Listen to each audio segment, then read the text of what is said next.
Olá, pessoal, meus colegas, amigos aí, tricologistas, consumidores finais. Mais uma vez aí no nosso podcast tricologia.guru. Lembrando a vocês, claro, né, do nosso Instagram, tricologia.guru, e o nosso site, tricologia.guru.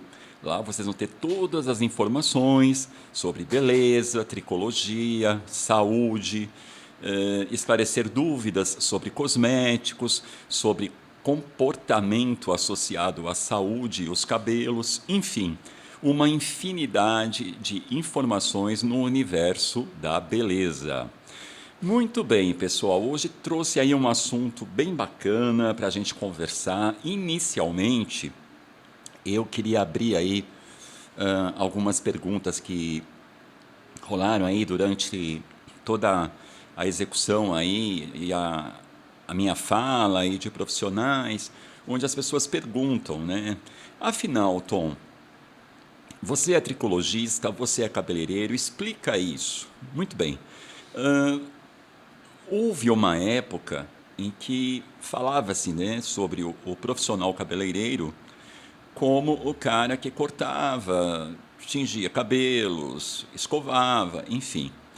E já falei em outros bate-papos explicando aí para vocês, né, a questão da tricologia, ou seja, tricô, cabelo, logia, estudo.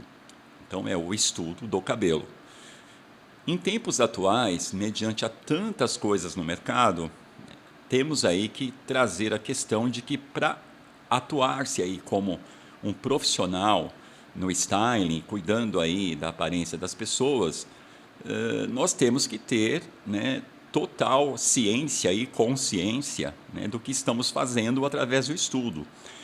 Então, é uma tendência muito forte, que já vem aí há uns 10 anos aproximadamente, onde inclusive o critério de contratação de muitos estabelecimentos vai mudar muito, né, em questão de que, claro, que é muito melhor você poder contar no seu estabelecimento com um profissional que, além de cortar cabelo, além de tingir, de pentear, ele tenha um total entendimento, uma expertise, né, na questão do estudo da fisiologia capilar. E aí a coisa fica muito boa, não é?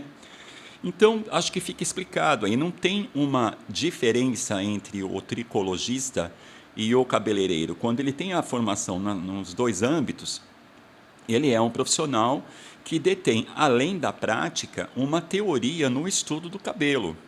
Então, basicamente é isso, continuo sendo o profissional cabeleireiro e também o tricologista, tratando de calvície, queda capilar, e é assim que funciona nessa nova realidade da beleza. Ok, pessoal? Agora quero falar aí com vocês uma questão assim bem bacana que a gente tem que esclarecer aí, né? A questão de cortar os cabelos, e eles realmente crescem mais quando nós cortamos mensalmente ou bimestralmente. Eu posso fazer isso em casa, né? É ideal, eu posso pegar uma tesoura qualquer e cortar os meus cabelos, eu vou estar, de repente, economizando, e eu vou estar fazendo disso um serviço adequado, tanto para a minha aparência como para a minha própria haste capilar. Então, acho que é uma coisa que a gente precisa conversar, né?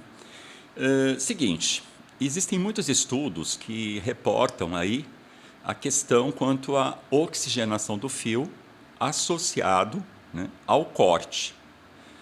E então, como que funcionaria isso? Dentro desses estudos, a fala é de que você tem, na verdade, uma possibilidade de oxigenar melhor essa fibra quando você tem o hábito de cortar o cabelo. A questão é a seguinte: ele vai crescer mais por conta disso? Não, é mito. O cabelo não cresce porque cortou. Existe um raciocínio em relação à questão das plantas, quando você efetua a poda em meses lá, que são literalmente marcados e adequados, você tem um melhor crescimento, inclusive aí uma possibilidade de melhores frutos. Mas essa regra não se aplica aos cabelos, assim como o corte da lua, né, que é uma outra questão que é colocada. Olha, se eu cortar o meu cabelo na lua crescente, ele vai crescer mais, ou na lua minguante, ele vai minguar.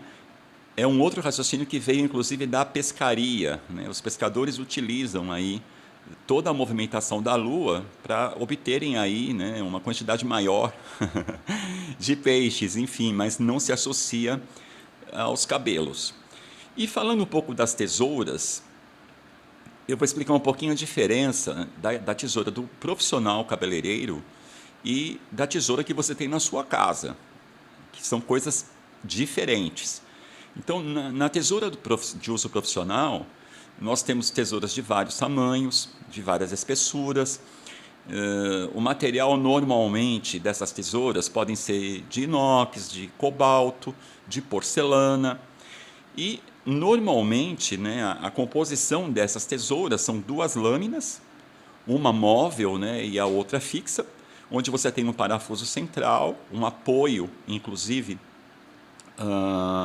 para o dedo, para que você tenha uma firmeza na hora de cortar o cabelo. Então, isso garante uma segurança para o profissional que está executando esse trabalho.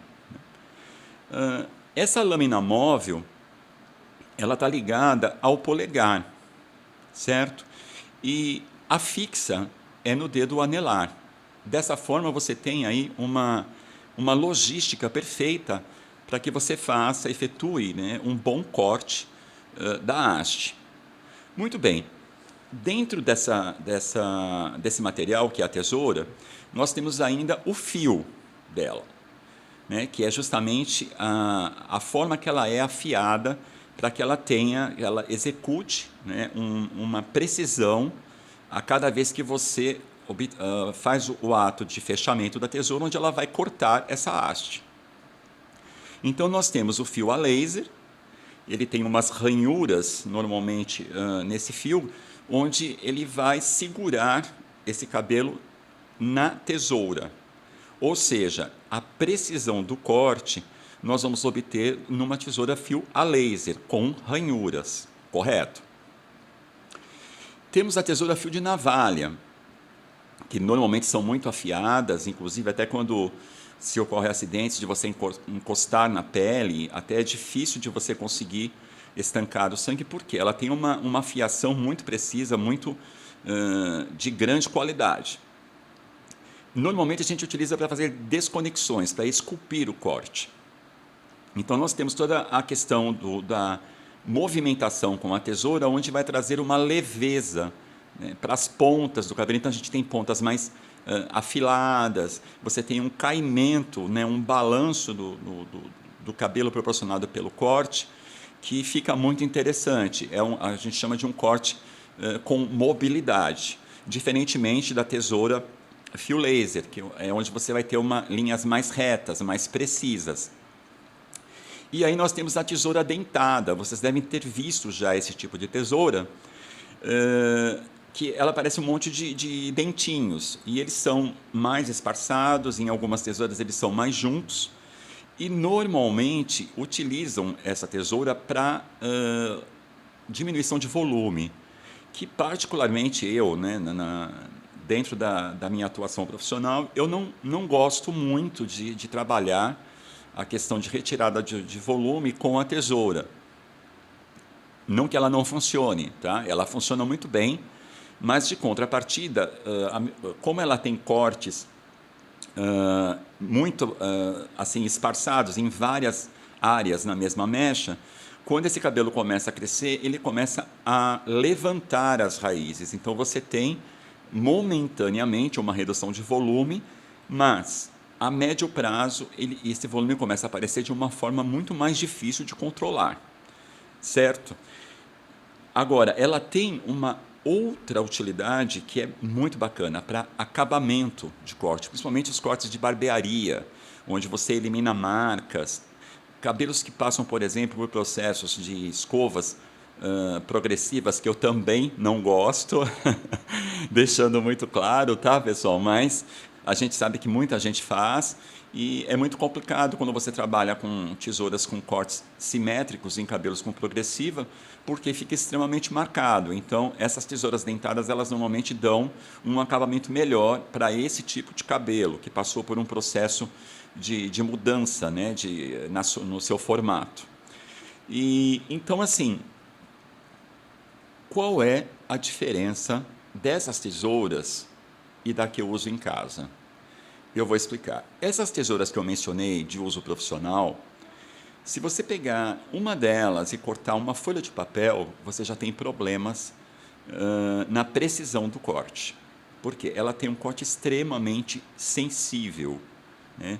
E muito, muito eficaz. A tesoura de casa, você corta papel, você corta papelão, você corta tecido e não dá para cortar cabelo. Por quê?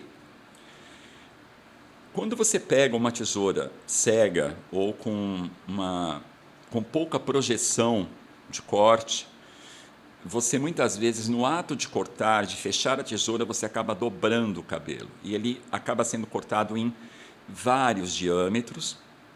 E de contrapartida, você acaba ocasionando um dano associado ao frizz. Esse cabelo ele fica arrepiado.